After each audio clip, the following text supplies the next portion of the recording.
السلام علیکم ورحمۃ اللہ وبرکاتہ۔ خواب میں مہمان کو دیکھنا۔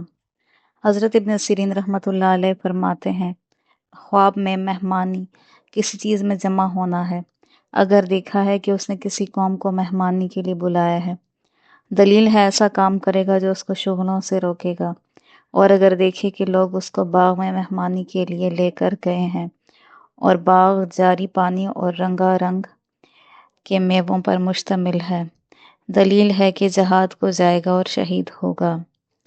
حضرت ابراہیم کرمانی فرماتے ہیں، خواب میں ایسی مہمانی کا دیکھنا جہاں ناچ گانا باجا وغیرہ ہے، غم و اندو اور پریشانی ہے، اور اگر یہ چیزیں نہیں ہیں تو خیر اور فائدہ ہے۔ حضرت جابر مغربی فرماتے ہیں، خواب میں مہمانی صاحب خواب کے لیے واپس آنے پر دلیل ہے۔ حضرت جعفر صادق علیہ السلام نے فرمایا ہے، اگر دیکھے کہ دلہن بغیر نکاح کے چاہی اور مہمان کی ہے، دلیل ہے اس کو غم پہنچے گا۔